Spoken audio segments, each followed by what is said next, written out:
안녕하세요. 책으로 시인해드리는 작가 유길문입니다. 오늘 여러분들에게 공유해드릴 책은 아니고요. 게스트를 모셨는데요. 내 인생의 최고의 책 7번째 순서인데요. 화단의 BTS 그리고 화단의 새로운 흐름을 주도하고 있는 세계적인 천재 화가가 되실 우리 고리들 고영훈 화가님을 모셨는데요. 화가님 반갑습니다. 네. 반갑습니다. 바쁘시죠? 네. 반갑습니다. 우리 유튜브 구독자 시청자 여러분. 여러분들에게 한번 우리 화가님 잠깐 이렇게 짧게 소개 한번 해주시면 좋을 것 같아요. 책을 읽고 쓰다가 유튜브를 우연히 이제 약 9년 전에 시작을 했고요. 꿈은 늘 그림만 그려도 되는 화가였는데 이 유튜브 덕분에 제가 그림만 그리는 화가가 된 본명은 고영훈인데 동명이인이 너무 많아서 고리들이라는 예명을 2008년에 지은 것 같아요. 고리들은 어떤 의미가 있죠? 해외에도 이제 제가 진출을 해야 되는데 이름을 어떻게 영문으로 바꿀까 하다가 제가 이제 어떤 그 우주의 원리 같은 걸 끊임없이 이렇게 공부해 왔잖아요. 그래서 저 깊은 곳에 핵심에 들어가 있는 수수께끼다. 그래서 코어 리들 하면은 고리들하고 코어 리들하고 거의 발음이 비슷하더라고요. 그래서 아마 이름은 2007년경에 지은 것 같아요. 고리들하고 코어 리들을. 그랬다가 2008년부터 이제 그 이름을 쓰기 시작했던 것 같고, 아트페어에 처음으로 그 이름으로 이제 아무튼 소개가 되기 시작했어요. 전단지에 이렇게 이름이 들어가잖아요. 그러니까 한글 이름 고리들, 영어 이름 코어리들 이렇게 이제 그때부터 알려지기 시작한 거죠. 좀 소개가 너무 길었네요. 뭔가 고리들 그 의미가 특별한 의미가 있는 거네요. 네네. 우리 화가님이 그러면 제 생각에는 책도 많이 읽으시는 것 같은데 혹시 우리 화가님에게 내 인생 최고의 책 혹시 어떤 책이 있나요? 그러니까 이제 사실 저의 책인데 이제 저기 있긴 한데 인공지능과 미래 인문학이에요. 그냥 제목만 말씀드릴게요. 그냥 그게 그러니까 예술가는 항상 뭐 그 과거의 어떤 화가들이 그린 걸 따라 하더라도 새롭게 따라 하잖아요. 그러니까 뭔가 새로운 걸 추구하는데 과거에 이제 그 공부를 해온 것들 중에서 우리 현실 삶에 다가오는 대다수에게 공통적으로 이렇게 뭔가 다가갈 수밖에 없는 게 이제 4차 산업혁명이고 뭐 인공지능이라든가 사물지능이라든가 만물 인터넷이라든가 블록체인 그리고 그런 것들이 이 지구의 문명을 어떻게 변화시킬 것인가 하는 거에 대해서 제가 그동안 공부했던 것의 총합이라고 봐도 되는 게 가장 나중에 쓴 책인 거죠. 그러니까 제가 썼던 공저 포함해서 한 10권의 책 중에서 맨 마지막에 썼던 저의 책이 이건데 감사합니다. 인공지능과 미래인문학이라는 책인데 내용은 되게 막 특허의 기술 얘기 나오고 이 본문으로 들어가면 뭐 중소기업 사장님이 보면 참 좋을 그런 내용으로 바뀌어 버려요. 근데 제가 이 책에서 가장 소중하게 생각하는 것은 두 개의 서문이에요. 서문. 약 거의 굉장히 한 20% 이상이 서문이죠. 서문하고 중간중간에 뭐 팁이라든가 뭐 이런 거, 창의성 팁이라든가 이런 것들. 집약돼 있으니까 아무래도 뭐 저의 책을 인생의 책으로 이야기하는 것은 어쩌면 자기가 노력해온 작가라면은 그냥 자연스럽게 나오는 현상이 아닐까 싶거든요. 제가 그만큼 애써서 썼으니까. 그러니까 결국에는 내 인생 최고의 책은 그렇죠. 제가 마지막에 쓴 책인 거죠. 미래인문학. 그리고 그 책이 결국에는 내 인생의 최고의 책이지만 또 아까 방금 이야기한 것처럼 뭔가 4차 산업혁명 시대를 대비해서 뭔가 사람들한테 메시지를 주는 그런 책이네요. 그렇죠. 어떤 핵심 메시지가 있을까요? 이 책 속에는? 짧게 하자면은 어떤 인류의 문명이 이제 짧게 보면은 되게 막 일자리도 잃고 이렇게 소집단으로 본다면은 수많은 불행들이 있을 거예요. 수많은 불행들이 있을 건데 크게 봤을 때는 지금 인류의 문명은 유토피아로 가고 있다라는 좀 상당히 낙관적인 책이거든요. 그래서 인공지능이 더 발달하고 이제 블록체인이라고 이제 서로 이렇게 신뢰 장치라고 보통 말을 하는 신뢰를 기반으로 움직이는 인터넷이다. 뭐 이런 식으로 별명을 가지고 있는 게 이제 블록체인이라는 건데 네. 그 블록체인과 인공지능이 함께 결합됨으로써 굉장한 유토피아가 되는데 일단은 인공지능 로봇에 의해서 이제 노동 소외냐 노동 해방이냐 이제 문제가 있는데 짧게는 노동 소외로 월급을 못 받는 사람들이 늘어나는 방향으로 가긴 갈 거예요. 근데 저는 궁극적으로는 인간의 본성이 이렇게 노동을 하는 거는 인간의 본성이 아니다. 인간의 본성은 놀이를 하는 것이다. 놀이를 하는 예, 거다. 문화적이고 뭐 게임을 한다거나 이렇게 뭐 이렇게 우리가 연애도 일종의 그 놀이의 개념으로 볼 수도 있고 그런 어떤 놀이의 문화, 호모 루덴스의 문화로 이러이러한 과정을 통해서 가게 될 것이다. 그리고 미래의 경제는 이렇게 변할 것이다. 뭐 이렇게 이제 미래 경제에 대해서도 이렇게 예측한 내용이 아주 많이 들어가요. 저도 개인적으로 이 책을 2번 정도 읽었는데 아, 2번이나 감사합니다. 또 새로 이제 이렇게 조금 이렇게 지금 이제 업그레이드 계속 하는 업그레이드 하고 책을, 있어요. 예, 그 업그레이드. 책을 한번 다시 한번 읽어야겠다는 생각을 한번 해보고요. 예. 뭐 제가 알기로는 우리 화가님께서 뭐 철학이나 역사 아니면 인문, 뭐 과학, 양자물리학, 뭐 수학이나 이런 인문학 쪽에 관련돼 가지고 책을 한 10,000권 이상 읽으시고 이쪽에 정통한 걸로 알고 있는데 예. 그렇게 혹시 책을 많이 읽게 된 정통은 그런 아니고요. 많이 계기가 있으신가요? 네. 어떤 계기가 있나요? 골고루 많이 읽었다. 네. 그거는 제가 이제 자부할 수가 있는데 네.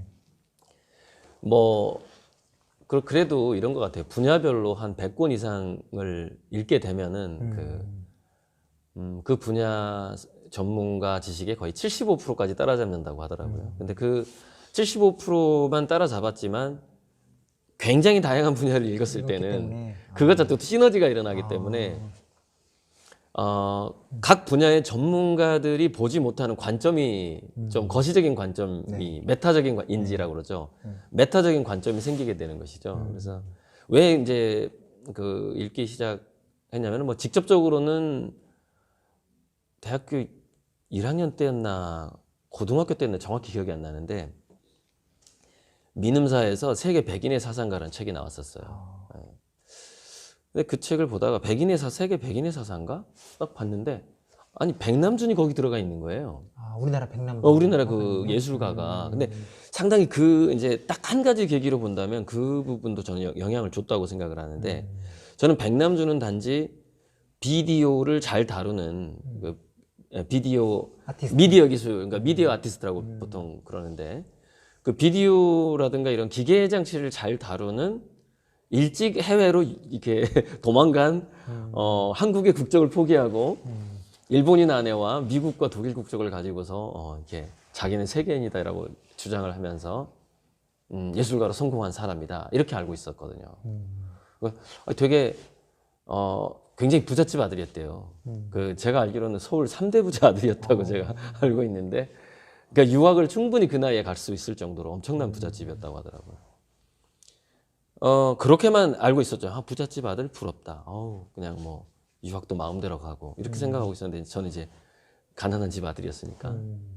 그런데 그 세계 백인 사상가에 백남준이 들어가 있었고 백남준이 이런저런 이야기한 원고가 올라가 있고 나중에 알고 보니까 백남준이 박사학위인가 무슨 학위 논문으로 장자에 대한 논문을 쓴 거예요. 또 장자에 대한 논문을 백남준이. 동양 철학. 예. 이게 서양에서 미디어 기기만 잘 다루는 게 아니라 이 동양 고조에 대한 논문을 쓴 거예요, 이 사람이. 그걸 보고서 이제 야, 근데 이제 그 사람이 당시로서는 이우환 씨도 별로 안 뜰 때였어요. 이제 우리나라 이우환 씨. 지금 김한기 씨가 이제 사후에 유명해진 거지 뭐 살아생전에서 이렇게 세계적인 작가도 아니었단 말이죠. 네. 김한기 씨 같은 경우에. 아무튼 그 책을 보고서 내가 백남준을 능가하려면 거기서 딱 답이 나오잖아요. 자, 과학기술 알아야 돼요. 미디어 아티스트. 동양 철학이든 서양 철학이든 이 독일에 갔기 때문에 당연히 서양 철학도 공부했을 거라고 보고 동서양 철학을 다 알아야 돼요. 그리고 굉장히 세계인들의 친구가 있어야 돼요. 이런 조건들이 갖춰져야 되거든요. 근데 저는 이제 해외에 직접 돌아다니면서 이렇게 친구를 사귈 만한 형편이 안 되기 때문에 책을 골고루 읽는 걸로 그걸 전부 다 그거를 내가 이제 백남준을 능가하고자 했던 거죠.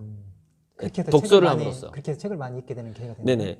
그러니까 실질적으로 세계적인 화가가 되고자 하는 그 열망이 사실 독서로 열망이. 나를 이끌었다 이렇게 볼 수가 있어요. 세계적인 화가의 열망. 네네. 열망이 있었다. 그리고 네. 제가 생각하기에는 최근에 9개월 만에 우리 화가님께서 네. 한 22억 정도의 그 아이고. 그림이 판매가 됐다고 그렇게 들었는데 지금 그렇게 단기간 동안에 그렇게 놀라운 성과가 어떻게 해서 그러니까 그렇게 달성이 가능한 거죠? 혹자들은 네. 당신 마케팅 공부를 너무 잘한 거 아니냐 이제 이렇게 얘기하시는 그런 쪽이 감각이 탁월하신 분들도 건가요? 있는데 실제로 마케팅에 대한 책을 많이 보긴 했어요. 뭐 20여 권 이상은 봤을 거예요. 그 최근 그러니까 워낙에 책을 많이 봤으니까 마케팅이나 경영학에 대한 책은 그냥 기본인 거죠. 네. 기본적으로 봐야 되는 건데 근데 마케팅이라기보다는 저는 이 50세부터 본격적으로 프로 화가로서 저는 생활을 하고 싶었어요. 프로 화가라는 거는 그림을 판 돈으로 충분히 생활이 가능하고 재료비를 살 수 있고 전시회도 할 수 있고 자기 화실 임대도 자기 그림 판 돈으로 할 수 있는 거 여기까지 가야지 정말 프로 화가거든요. 근데 그 전에는 이게 전혀 불가능했어요. 그러니까 저도 사실 화실은 못 사고 월세로 지금 쓰고 있는 상황이잖아요. 그러니까 지금 이제 들어온 돈을 거의 이제 현재 25억이 넘어갔는데요. 펀딩이 이걸 뭐 저축하면은 이제 이렇게 공간 정도에 살 수 있겠죠. 근데 별로 공간을 사고 싶은 생각은 없고, 아니면 세계적으로 전시하고 돌아다니느라 한국의 공간에 머물 시간이 별로 없을 거예요. 그러니까 굉장히 이제 화가로 성공할수록 노마드처럼 이렇게 전 세계를 돌아다니면서 해외 그 전시장에서 마련해 준 갤러리에서 단타로 이제 6개월 동안 그리고 전시하고 그림 다 팔고 오고 다시 뭐 파리로 가서 또 6개월 동안 그려서 다 팔고 다 솔드 아웃이죠. 그러니까 그 이미 대기자들이 있는 상태에서 갤러리에서 불러요, 화가를. 화가는 몸만 가면 되는 거예요. 그러니까 실제로 제가 작업실을 마련할 필요가 없어요. 재료도 마련할 필요가 없습니다. 그 갤러리에서 다 대줘요. 재료, 그다음에 식생활하는 모든 편의 그거 다 대주고 그런 식으로 세계를 돌아다닐 거기 때문에 한국에 굳이 제 창고만 있으면 되는 거죠. 내 그 창고하고 이제 가족들 그림 살 그릴 집중. 공간. 그림 그릴 공간은 월세로 해도 상관없다고 생각해요. 그래서 유사시에 해외 활동이 더 많아질 것 같다 그러면 한국에 있는 공간을 없애버리는 없애버리고. 거죠. 네, 월세니까. 그래서 이런 꿈, 내가 그동안 이렇게 화가가 될 준비를 해왔고, 이 아이디어도 이제 그 그림의 컨셉도 충분히 성공할 만한 컨셉을 제가 이제 얻었고, 영감을 통해서 얻었고, 나 이제 좀 세계적으로 활동하고 싶다, 이제 나 본격적인 프로 화가로 활동하고 싶은데, 혹시 도와줄 수 있겠냐라는 요청을 유튜브에 했는데, 그동안 이제 유튜브가 제가 그 도와달라고 요청을 했을 때가 한 8년 이상 했을 때 유튜브를. 그러니까는 도움을 요청했을 때 구독자가 한 3,500명 정도? 지금 6,000명이 되는, 6,000명이 좀 넘었는데요. 네. 그때부터 이제 한두 명씩 이렇게 개인적으로 그림을 선불로 사주기 시작한 게 처음에는 뭐 2, 30명이었는데, 우리 회장님도 이제 사실 그 3년 전에 이제 50대기 한참, 아직은 그때는 수련 기간이었죠. 수련 기간이었는데, 그때 이제 제가 그림을 그리고 싶다고 해서 이제 후원자를 모아서 한 달에 100만 원 정도씩 이렇게 후원을 해주셨는데, 사실 그 돈으로 이게 안 되는 거죠. 왜냐면은 재료비, 생활비, 공간비가 어떻게 나와요, 100만 원으로. 그러니까 사실 그때도 저는 계속 강의를 다니고 일을 해야만 했었고, 진짜 화가다운 모습을 보여줄 수는 없었는데, 유튜브에서 이제 선불로 그림을 사주기 시작하고 또 더 많은 사람들에게 이제 이 그림을, 제 그림을 갖도록 해줘야 되겠다 해서 할부를 했거든요. 할부를 했더니 이제 억 단위로 이제 주문이 들어오기 시작하더라고요. 왜냐면은 100만 원도 없는 사람들이 33개월 할부라고 하니까 3만 원씩이거든요, 한 달에. 그 중에 한 분은 어떻게 저를 알게 됐냐면, 자기 큰아들이, 지금 초등학생 아들이 보통 아이들랑 조금 달라요. 그러니까 뭐라고 해야 되지? 좀 특수하고 살짝 자폐 성향도 있는 것 같고, 그러니까 흔히 말하자면 그냥 보통 반에서 볼 수 있는 애들이 아닌 거죠. 그래서 이 애를 어떻게 내가 길러야 될까, 이걸 고민하다가 제 유튜브를 만난 거예요. 자녀 교육 때문에 대부분 제 유튜브로 들어왔거든요.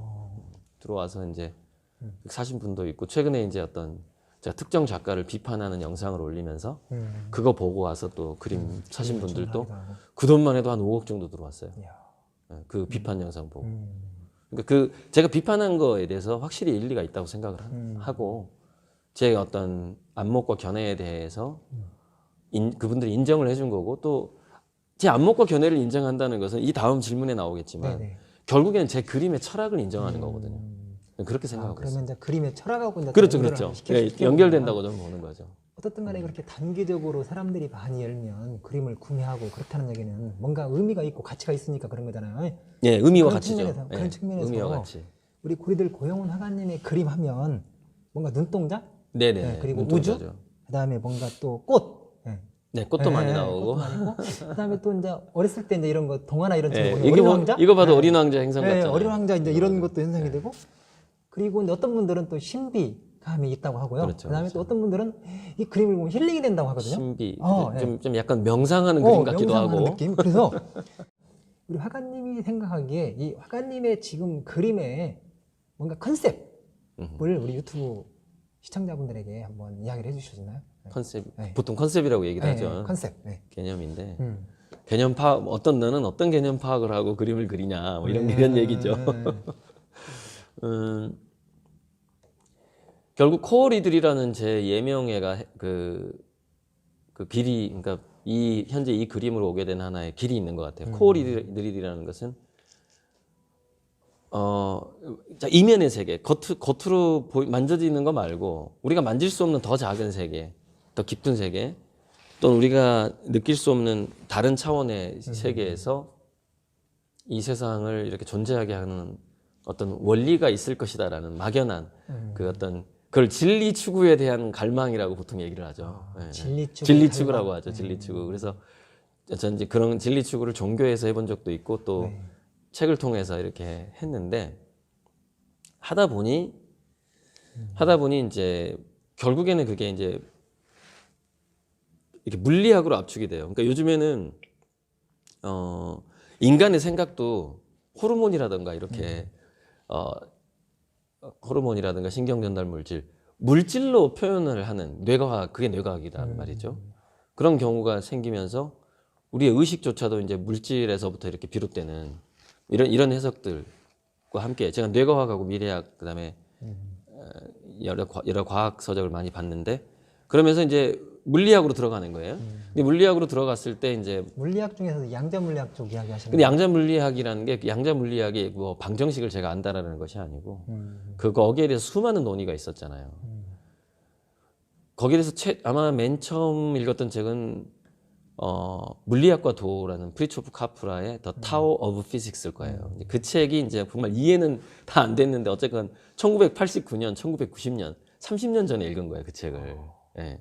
그렇게 이제 시작을 한 건데 거기서 이제 관찰적 효과가 나오고 거의 한 100년 전에 했던 영이라는 그 과학자의 이중슬릿 실험 나오고 그 이후에 이제 뭐 슈레딩거의 고양이가 나오고 이제 그 양자 물리학의 발전에 대해서 이제 이중슬릿 실험하고 슈레딩거의 고양이하고 휴 에버렛의 평행 우주 해석 이렇게 쭉 연결이 돼요. 그래서 세 가지가 하나의 단계 이렇게 올라가는 거죠. 그래서 거기 올라가다 보면은 결국에는 거기서 이제 평행 우주가 수많은 우주가 겹쳐 있는데 모든 가능성의 우주가 겹쳐 있는 거죠.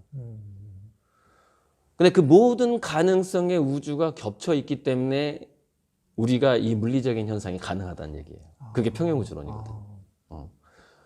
그러니까 정말 우리가 뭔가를 아느냐 하면 아는 게 아니라 우리는 휴대폰 내부에 있는 모든 부품을 다 알고 쓰진 않거든요, 우리는. 그렇잖아요. 우리는 뭔가 살 때 알고 사는 게 아니에요. 그냥 사는 거지. 네. 자동차 부품 모르지만 운전은 가능한 거죠. 우리가 두뇌 해부학 공부 안 해도 두뇌를 쓰잖아요. 마찬가지로 이제 그런데 내가 이렇게 말할 수 있고 물을 마실 수 있고 커피를 타서 마실 수 있고 이렇게 번식도 할 수 있고 결혼도 할 수 있고 그 모든 것의 근원이 누가 그 평행 우주를 딱 물론 평행 우주로는 양자 컴퓨터 가설이 있긴 있어요. 그러니까 뭐냐면은 엄청난 양자 컴퓨터가 모든 시뮬레이션을 이 세상의 모든 초기 조건을 다 파악해서 시뮬레이션을 다 해놨다는 거예요. 근데 그 수많은 우주에서 우리는 A 차원에서 A 다시 차원으로 계속 이동하면서 근데 그 이동하는 방향도 엄청나게 무수해요. 우리는 무한한 선택을 할 수가 있는 거죠. 제가 제스처를 이렇게 할 수도 있고 이렇게 할 수도 있고 이렇게 할 수도 있고 이 우주가 다 이미 계산돼 있다는 거죠. 우리가 상상할 수 없는 그 평행 우주가 존재한다는 것이죠. 그렇기 때문에 이런 물리 현상이 가능하다. 이게 평행 우주론이야. 그 양자 물리학에서. 그런데 거기서 굉장히 중요한 게 뭐냐면은 관찰자를 중시 여겨요. 관찰자. 그게 이제 관찰이라는 것이 관찰 의지가 있어야만 관찰이 되는 것이냐 아니면은 관찰 의지 없이도 관찰이 되는 것이냐는 그 좀 논의가 있을 수 있는데 관찰 의지가 없어도 관찰이 된다고 저는 생각을 해요. 그러니까 우리에게 인식이 되는 관찰되어지는 우주가 있는데 근데 그 우주는 자기만의 우주라는 거예요. 평행 우주론의 핵심이 뭐냐면은 개개인의 관점대로 우주가 마음껏 또 펼쳐진다는 얘기예요. 유길문 회장님만의 우주, 나만의 우주, 여기 우리 촬영자만의 우주가 또 막 펼쳐져요. 그러면 이 회장님의 우주 안에 있는 나는 뭐냐? 회장님의 우주 안에서 계산된 나예요. 그걸 이제 인셉션에서는 그걸 투사체라고 말을 하거든요. 투사체. 네. 들어보면 어때요? 투사체라고 말을 하는데 궁극적으로 모든 존재는 투사체이면서 동시에 관찰자예요. 평행 우주론으로 봤을 때 되게 공평해요, 그게. 그러니까 어쨌건 거기서 나오는 그 관찰자 효과라는 것을 제 그림에 담은 그림에 거예요. 담은 거죠. 그래서 내가 종이컵으로 커피를 마시는 우주와 이 머그컵 이걸로 마시는 우주 뭐 이렇게 우리 일상에서는 아주 작은 차이의 우주를 다루지만 제 그림에서는 아예 다른 은하, 다른 행성. 뭐 이 그림은 예를 들어서 금으로만 형성된 행성이거든요. 제가 중국인을 겨냥해서 지금 그리고 있는데 붉은 태양과 오직 금으로만 만들어진 그 꽃 행성이 있는 거예요. 그 행성에 가면은 꽃도 금이야. 이렇게 꽃도 금이야. 그러니까 이런 어떤 그 다양한 우주를 특정 관찰자의 눈동자 위에 그리는 거죠. 그러니까 뭐랄까 평행 우주론적인 이론을 훨씬 더 좀 과장하고 훨씬 더 동화풍으로 만들었다 이렇게 보시면 돼요. 이야, 그럼 결국에는 우리 화가님의 그림은 어떤 철학적인 깊이가 있는 거고 거기서 출발한 거니까요. 거기서 출발한 거고 네네. 그다음에 어떤 관찰자의 어떤 그런 입장에서 바라보는 거고 그다음에 뭔가 평행 우주론이라는 이런 부분들을 전체적으로 이제 여기 안에다 그렇죠. 담고 있는 거네요. 그래서 예전에는 그림에다 이런 문구도 줬고 그랬어요. 그 뭐 신과 나눈 이야기라는 Home with God에서 나오는 문구인데 Dream the impossible dream, reach the unreachable star. 불가능한 꿈을 꾸고 도달할 수 없는 별에 가라라는 뜻이거든요. 평행 우주론적으로 이제 사실 우리가 그럴 수 있다라는 것이죠. 사실 이건 도달할 수 없는 별이거든요. 이런 우리가 평생 살면서 금으로만 이루어진 행성에 가서 우리가 저 금으로만 된 꽃을 볼 수 있겠습니까? 이야, 사실은 불가능한데 할 수 있다는 거죠. 할 수 있다는 거. 예. 평행 우주론적으로 우리가 뭐 죽어서라도 할 수 있다는 얘기죠. anyway, 다른 차원에 가서라도. 근데 그런 어떤 상상할 수 있는 모든 어떤 이제 상상을 표현하되 단지 이 천문 물리 법칙에 의해서 태양, 행성, 위성, 뭐 그런 거, 그다음에 은하, 성운 그런 천문 물리의 바탕으로 저의 평행 우주적인 상상을 좀 마음껏 펼쳤다. 뭐 이렇게 예, 그냥 막 하고 싶은 대로 하고 싶은 대로. 제가 이제 그림 공부를 네. 저는 그림에 잘 모르는 사람인데 한 4년 정도 이제 공부를 하다 보니까 예. 뭐 세계적인 어떤 그런 진짜 명작을 그린 화가들 있잖아요. 뭐 네. 보울할지 아니면 뭐 클림트랄지 아니면 뭉크랄지 그다음에 또 최근에는 또 내가 어떤 분을 봤냐면 노스코? 네, 노스코. 마크 로스코일 마크 로스코 거예요? 20세기 네. 그 화가도 네네네. 그렇고 그런 분들이 알면 뭔가 이렇게 철학에 네. 니체의 철학이나 아니면 그 철학 쪽에 심취해서 뭔가 자기만의 어떤 그림의 철학이 있는 것 같더라고요. 네. 화가님이 생각하는 어떤 철학을 공부하고 인문학적인 공부를 하는 게 네. 그 우리 화가님이 그림을 투영하고 뭔가 여기다 가치를 담고 의미를 담는데 그게 뭔가 연관이 있는지 한번 그 부분을 한번 질문 드리고 싶어요. 제가 글쎄, 알기로는 이런 화가님은 얘기가 네, 좀 나오는데 네. 뭐 생각하는 대로 살지 않으면 사는 대로 생각하게 될 네. 것이다. 그게 이제 그 평행 우주에서도 나오는 얘기인데요. 이 우주가 자동적으로 시뮬레이션이 계산되었다고 그랬잖아요. 우리가 로또 복권을 살 때 자기가 꿈에서 본 숫자를 이렇게 체크하는 사람도 있고 그냥 자동으로 대부분 이렇게 하는 사람도 있듯이 네. 삶이라는 것이 자기가 이렇게 살아야 되겠다고 생각을 하면 그렇게 살 수 있는데 별 생각 없이도 살 수 있는 거예요. 그냥 이렇게 막 돌아가거든요. 근데 그 중에서 이제 매트릭스에서 이제 빨간 약과 파란 약 비유가 나오는데 네. 너가 이 파란 약을 먹으면 그냥 여기 남아서 그냥 너 살던 대로 살게 될 건데 빨간 약을 먹으면 너는 진실을 알게 될 거다. 근데 먹는 순간 되돌릴 수 없으니까 잘 생각하고 먹어라 이러거든요. 오피어스가. 그러니까 그냥 주변에서 어른들이 하는 이야기, 뭐 학교 선생님이 하는 이야기, 그다음 베스트셀러가 하는 이야기 말고 왠지 도서관에서 저 숨겨진 책 속에 뭔가 나의 새로운 생각 재료가 있지 않을까라는 그게 호기심이잖아요. 거기서부터 이제 남들이 안 본 책을 읽으면서 막 20대 때는 되게 막 자랑스러워하고 막 그러잖아요. 심리적으로.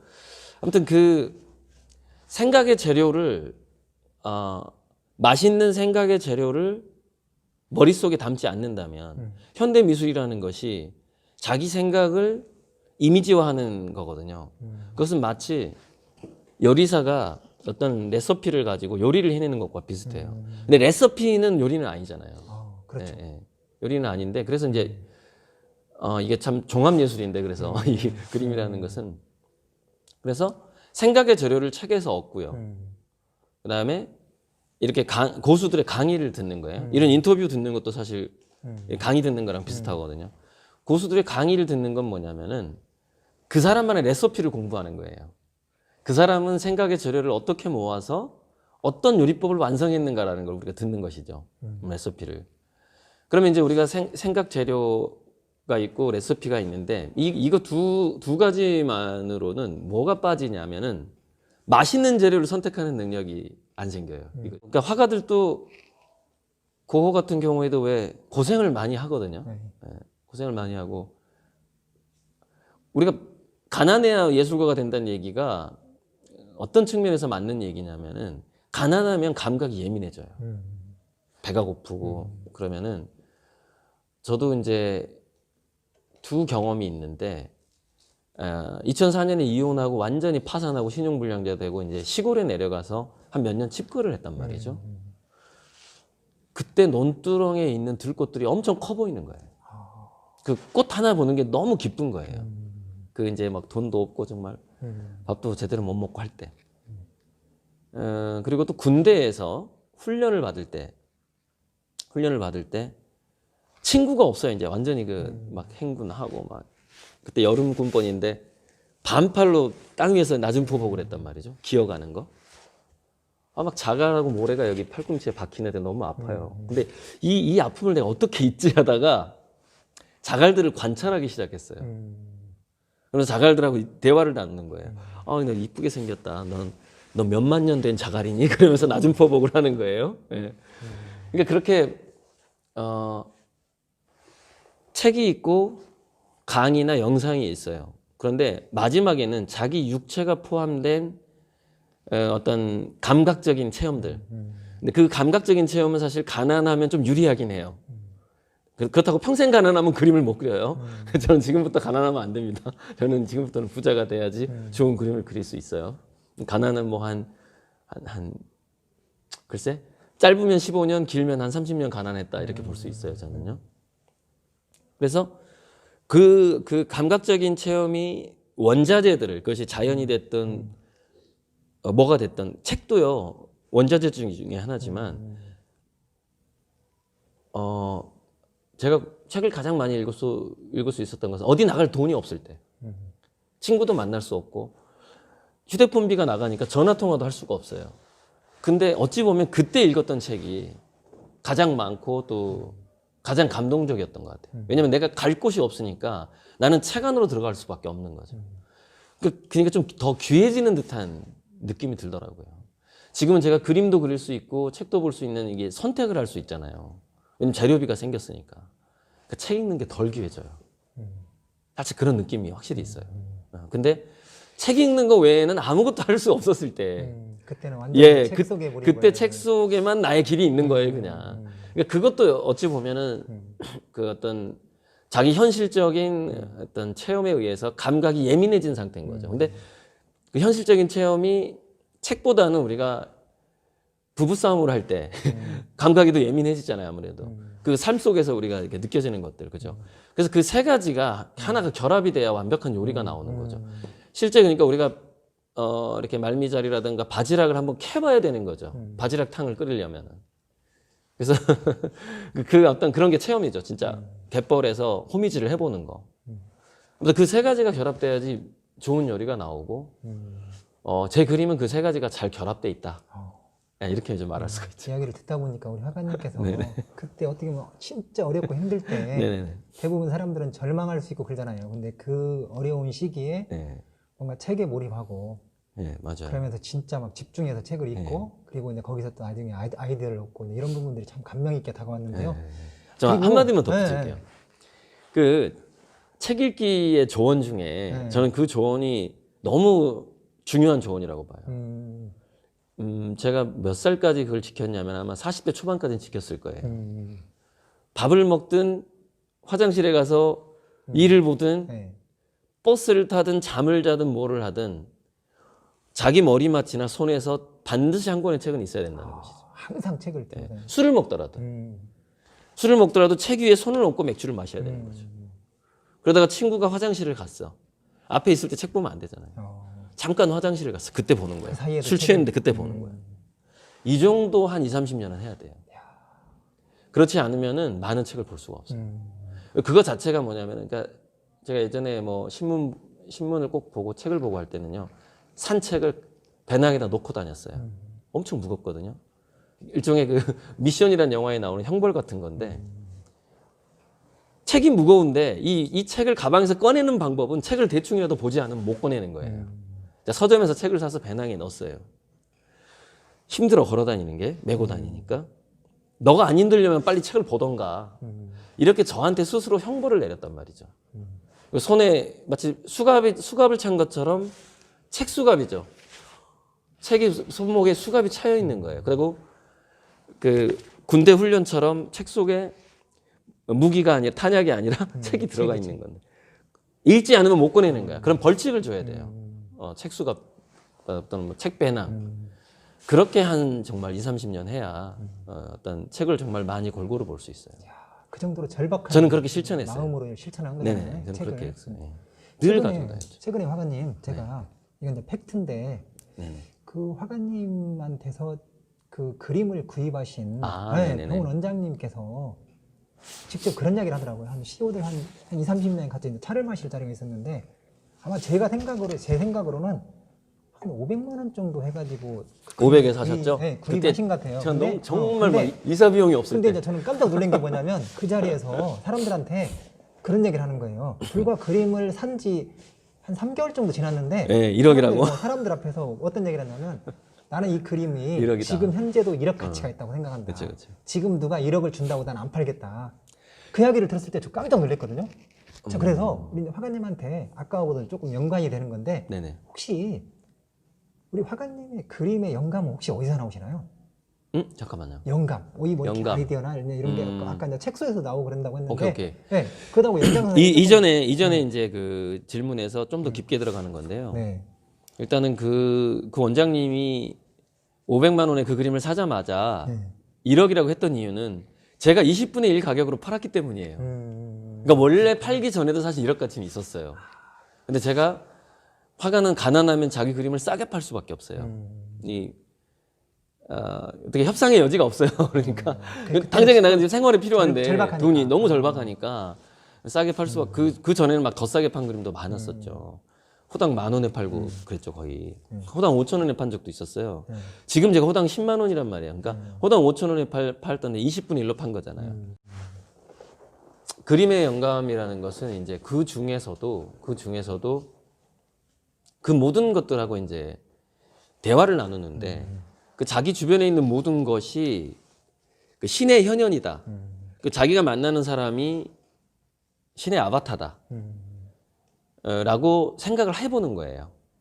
그래서 주변에 있는 모든 만물을 신이라고 생각하고 약간 애니미즘적 개념인데요. 이게 애니미즘적 개념이고 제가 이 인공지능과 미래인문학에서도 미래 사회가 애니미즘으로 바뀐다. 가이아 그 이제 만물 인터넷 인공지능이 들어오면서 그것에 대한 그 영화가 하나 있었는데 완전히 그 나노 어떤 수험 인텔리전스라고 그러는데 떼지능 나노 떼지능이 형성되면서 만물의 지능이 퍼지는 그 영화가 있었어요. 트랜센던스예요. 트랜센던스. 트랜스젠더. 트랜센던스 그 전이하다 그 옮긴다는 뜻인데 트랜센던스라는 영화에서 그 만물이 그 애니미즘화되는 살아있는 것처럼 되는 영상이 잠깐 나와요. 작은 물방울 속에 엄청난 그 나노 센서들이 지능을 가진 센서들이 들어가 있는 그러니까 나노 인공지능 뭐 이렇게 인공지능 로봇이다 이렇게 생각하시면 돼요. 아무튼 그 모든 만물이 그런 애니미즘적인 신의 메시지를 담고 있는 하나의 그림자다. 그러니까 신이 빛이라면 플라톤의 동굴의 비유인데 이게 빛이라면 그 그림자가 이제 현재 이런 것들이다. 이제 뭐 이렇게 보통 불교라든가 이런 데서도 좀 많이 나오는 개념인데 그러면서 그 주변의 만물들하고 대화를 시도를 하는 거죠.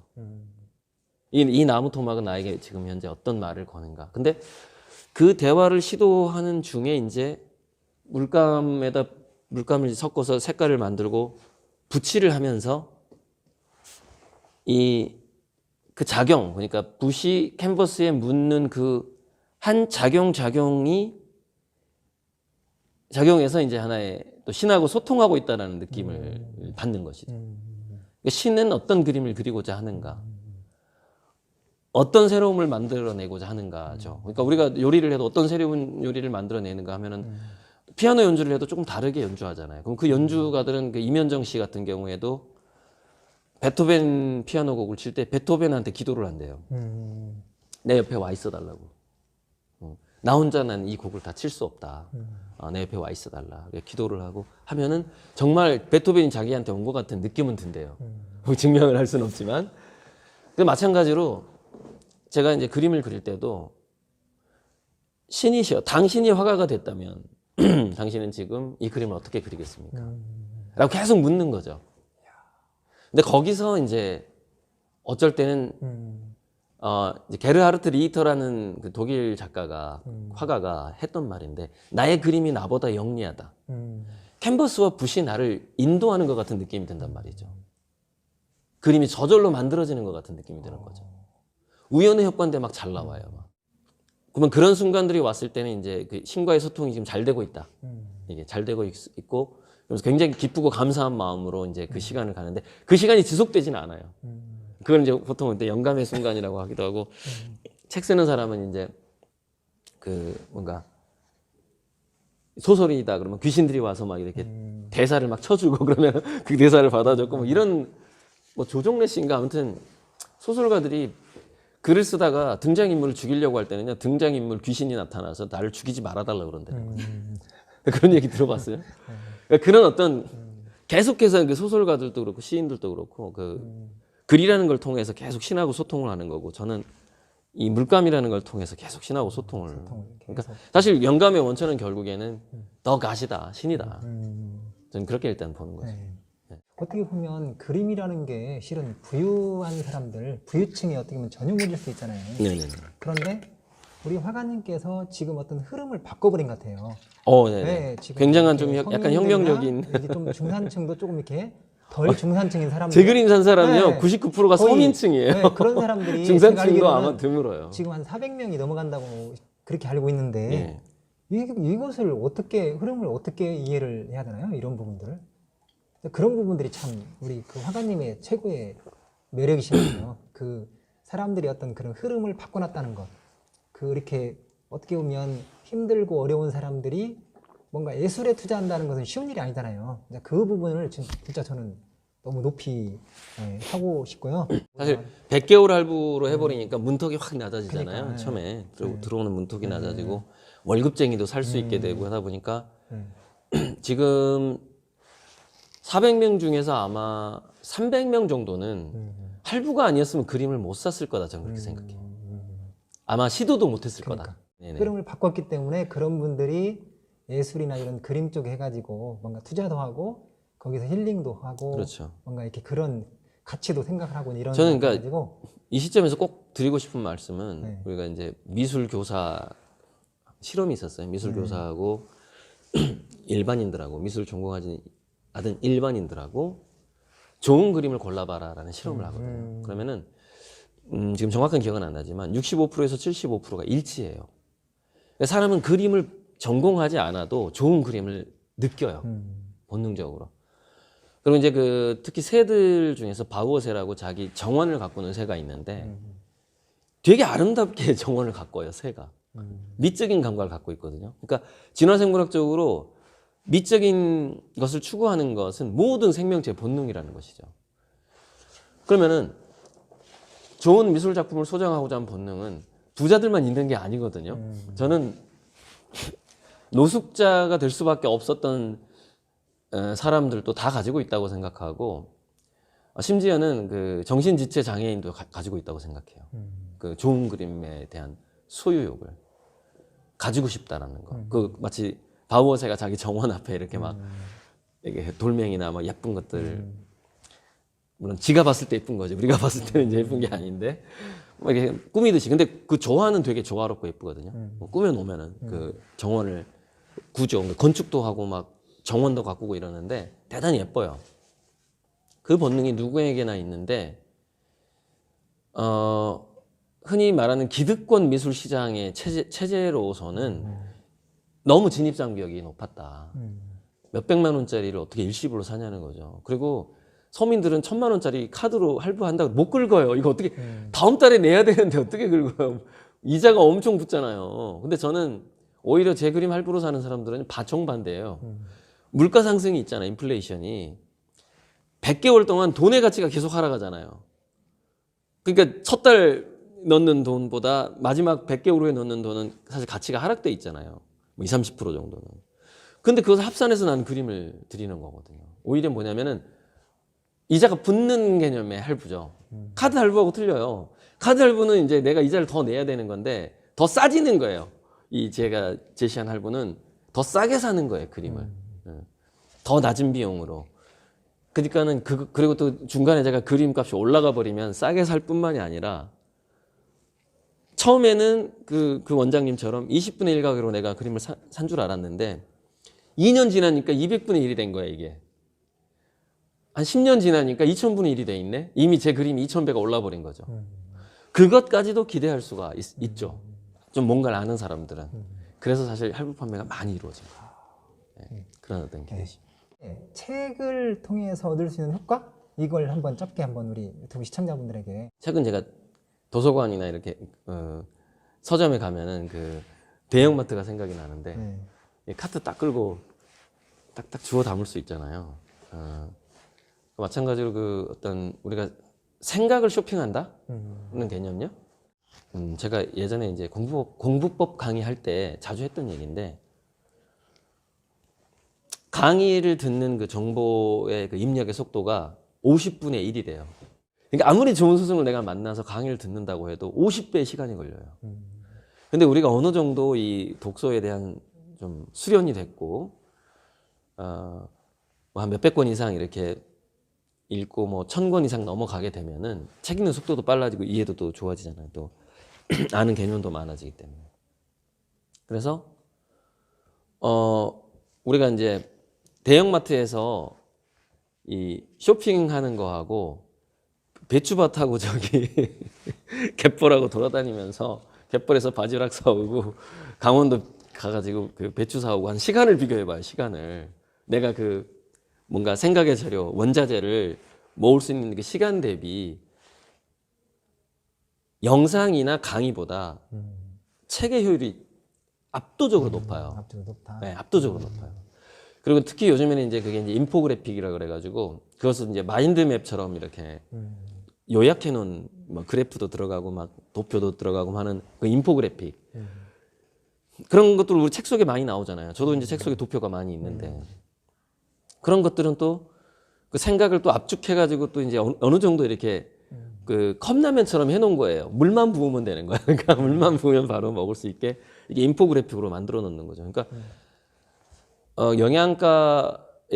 영양가의 어떤 그 이렇게 잘 추려놨다. 물론 썩은 바지락을 집어넣는 책들도 있습니다. 가끔 읽다 보면은. 그래서 저는 그런 책들을 만나면 막 찝거나 아니면 난로에 땔감으로 써요. 아주 그냥 이제 그 배신감이 느껴지거든요.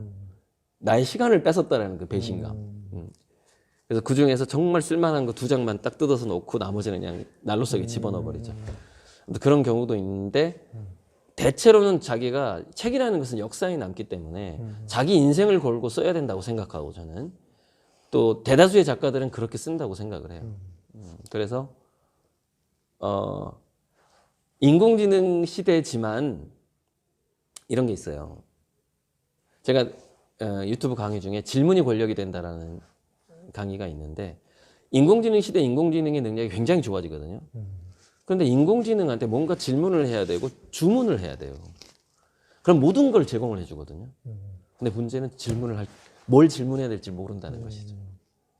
그러니까 여전히 인공지능 시대에도 우리가 나는 어떻게 살 것인가에 대해서 게임을 통해서도 얻을 수 있고 유튜브를 통해서도 얻을 수 있고 영상을 통해서도 얻을 수 있고 선생님한테 이렇게 부모를 통해서 얻을 수도 있지만 자기가 효율적인 독서가가 되는 것만큼은 못 된다는 거예요. 너무 중요한 말이네요. 네, 50배가 효율성이 있기 때문에. 자, 우리 화가님의 가장 큰 강점은 무엇인가요? 제가 답변서에는 사명감이라고 얘기를 했거든요. 사명감. 역사적 사명감. 역사적 사명감. 예. 그러니까 그거는 저의 착각일 수도 있어요.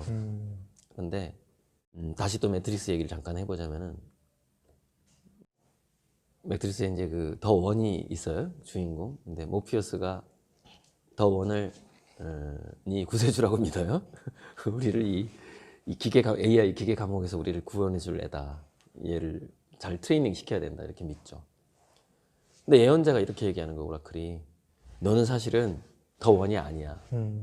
혹시 죽었다 깨나면 될 수도 있어. 근데 지금은 넌 더 원이 아니야. 그러니까 이제 막 실망하는 거야. 그러면서 이제 오라클한테 이렇게 얘기해요. 아니 그러면 나를 저렇게 그러니까 딱 이렇게 한숨을 쉬면서 살짝 웃어요. 그랬더니 왜 그러냐. 그러니까 모피어스가 불쌍해서 그렇다는 거예요. 아니 자기를 100% 믿고 있는 저 양반 어떡하냐. 나를 지금 100% 지금 내가 자기들 이렇게 이 시스템을 부실 더 원이라고 지금 믿고 있는데 참 모피우스가 100% 믿고 있는 거에 대해서 내가 지금 참 안타까워서 그런다. 물론 짧게 얘기하지만 그 내용은 그래요. 그랬더니 오라클이 뭐라 그러냐면은 모피우스가 아니면 너도 나도 길을 잃는다 이래요. 길을 찾을 수가 없다는 거예요. 그러니까 제가 이제 역사적 사명을 이룰 화가다라고 제가 믿거든요. 근데 이 믿음은 사실은 등대예요. 등대. 빛이에요. 믿음이 없으면 어차피 길을 못 찾아요. 근데 믿음이 있으면 길이 보여요. 그러니까 저는 이제 제 그림의 운명 그리고 제 화가로서의 어떤 역사적 사명감이라는 믿음이 있는데 그 믿음이 이제 하나의 그 빛이고 뭐 이제 제가 걸어가야 할 길이 이제 걷다 보면 그 다음 길이 보이는 거잖아요. 지금 여기서 100m 앞까지는 보이진 않잖아요. 근데 그 역사적인 사명감이라는 믿음을 갖고 걷고 있는데 반드시 길은 열릴 것이다 이렇게 봅니다. 열릴 것이다. 네. 네. 우리 화가님 지금도 바쁘신데 2020년도 그리고 앞으로의 어떤 그런 비전, 네네네. 계획이 있다고 한다면 짧게 한번 이야기 한번 해주시죠. 네, 일단은 사실 밀린 그림을 천천히 그리면 5년, 빨리 그리면 3년이 걸려요. 3년. 예, 왜냐하면 제 생각에 한 600개 정도가 밀린 것 같아요. 600개가. 근데 빨리 그리는 게 3일에 하나, 오래 걸리는 게 2주. 이제 아주 그림의 종류에 따라서 아주 오래 걸리는 게 한 달. 그다음에 보통 뭐 일주일에 하나 정도로 본단 말이죠. 그러면은 1년에 50개밖에 못 그려요. 근데 좀 더 노력을 한다면은 뭐 예를 들어서 4일에 하나 뭐 이렇게 한다 보면은 1년에 한 100개까지도 나올 수는 있어요. 180개에서 100개.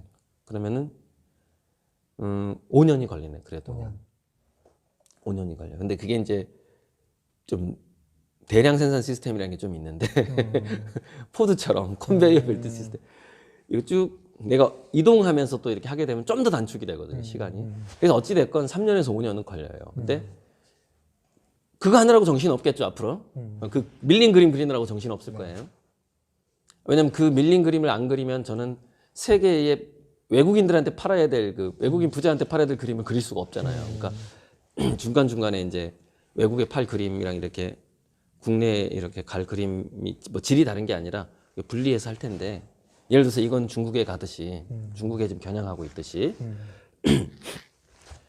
내년부터 이제 굉장히 이제 특이할 만한 사항이 한 제가 5천만 원 정도를 지금 설정을 했어요.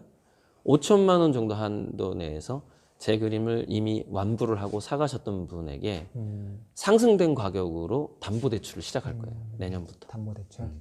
그리고 이제 우리 같은 이제 하나의 후원회 모임인 일원인데 나중에 이제 그 문화복지재단을 만들면 그 문화복지재단의 뭐 자회사급으로 해서 이제 금융업을 시작을 하는 거죠. 그래서 하나의 그 어떤 유동성 자금을 금융업 개념으로 만들어서 이제 공식 법인에서 이제 이렇게 대출을 해주겠지만, 아니, 담보대출을 해주겠지만은 한 1, 2년 정도는 제가 개인적으로 실험을 예, 내년부터 시작을 해보려고요. 내년에 한 5천만 원 정도고, 내후년에 한 2억 정도 이렇게. 예, 5천만 원, 2억, 그 다음에 10억 이렇게 늘려가고 아마 금융업 자체는 10억이나 한 50억 사이에서 출발을 하게 될 것 같아요. 그게 은행은 아니어도 나중에는 은행이 되겠지만 은행 전 단계 어떤 대부업? 일종의 그 대부업자. 좀 이게 이미지가 안 좋아지는데. 근데 저는 굉장히 착한 대부업자. 착한 담보대출. 착한 담보대출을 이제 아마 하게 될 겁니다. 네. 한마디만 멘트 해도 돼요? 마지막에 질문이 뭐죠? 마지막으로 이제 이렇게 유튜브 시청자분들에게 한 말씀. 오케이. 그 전에 이제 한 말씀 예, 하시고 하고, 시청자분들한테 예, 예. 인사 네. 말씀하시면 좋을 것 같아요. 네네네. 화가로서 이제, 이게 붓질을 할 때, 그 붓질이 저를 설레이게 해야 되거든요. 그 붓질 자체가. 근데 그 붓질이 나를 설레이게 하지 않으면 막 그냥 쉬고 싶어요.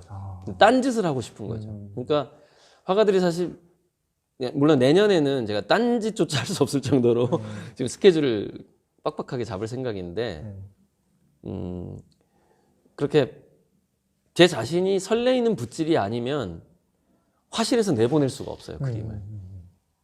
못 내보내요. 그러니까 뭐냐면은 제가 그 그림에 대해서 남들이 봤을 때는 괜찮은데, 그러니까 저 이런 말 하는 사람 되게 싫어하는데 도자기 장인한테 가서 야, 그 기스난 도자기 있잖아. 이렇게 점 하나 있는 거 조금 금간 거 그런 거 있으면 내가 우리 집에 갖다 놓을 테니까 좀 하나만 줘. 도자기 장인들이 제일 싫어하는 말이에요. 그다음에 학교에서 학생 때도 그런 말 하는 사람들이 있어요. 특히 경비 아저씨 뭐 이런 그런 분들이 야, 나중에 너 얼마나 화가로 성공할지 모르니까 그림 그리다가 버린 거 좀 이렇게 네가 보기에 좀 잘못 나온 거 있으면 나 하나 줘. 근데 보통 초등학교, 중학교 동창들이 또 이 얘기를 많이 해요. 미치겠어. 친구들한테 이렇게 막 공격적으로 말을 할 수는 없잖아요. 근데 사실 그렇게 할 수가 없어요. 진짜 장인이고 진짜 화가는 버린 거는요 숨기고 싶지 세상에 내보내고 싶지 않아요. 그 마치 자기가 이렇게 자기 몸매를 드러내는 거하고 똑같아요. 그런 게 잘 다듬어서 내놓고 싶단 말이죠. 여름에 우리 아시죠? 20대 그 여름 오기 전에 다이어트 하는 그 심정이야. 진짜 드러내. 아무튼 그렇기 때문에 제 그림을 가져가신 분은 제가 그 정도 노력을 하고 있다. 그래서 이제 좀 감동도 전해줄 수 있다. 저는 이렇게 봐요. 그 붓질에 설레임이 들어가 있다. 그리고 이제 끝으로 우리 6.1문 회장님 채널에서 만나서 그래서 행복하고 감사하고요. 오늘 인터뷰만큼 제가 이제 수많은 아니고 한 7군데 정도 잡지사 해가지고 7군데 정도 최근에 한 7개 정도의 인터뷰를 했던 것 같습니다. 그런데 어쩌면 이게 지금 7번째 인터뷰일 건데 역시 제 그 후원회장님이 이렇게 3년 전에 후원회를 결성해 주신 한 거의 4년 전에 후원회장님의 질문이 일단 워낙에 그림 공부를 많이 하셨잖아요. 그래갖고 일단 뽑는 것 자체가 수준이 다르고 질문의 수준이라는 게 있잖아요. 질문의 수준. 일단 질문의 수준이 너무 감사하고 그 질문 덕분에 제 대답도 굉장히 잘 나왔고 그래서 제가 여기서 이렇게 대답했던 거는요. 사실 대부분의 화가들이 가지고 있는 생각일 겁니다. 그러니까 저만 가지고 있는 게 아니라 이렇게 저처럼 표현은 못하더라도 대부분의 예술가들이 이런 심정을 갖고 있고 그런 느낌으로 예술 활동을 하고 글을 쓰고 창작을 할 거라고 생각을 합니다. 오늘 뭐 이렇게 끝까지 들으신 분이 뭐 몇 %일지는 잘 모르겠는데요. 아무튼 장시간 이렇게 어떤 분은 참 고생 많으셨고 또 아무튼 함께 행복했습니다. 예, 감사합니다.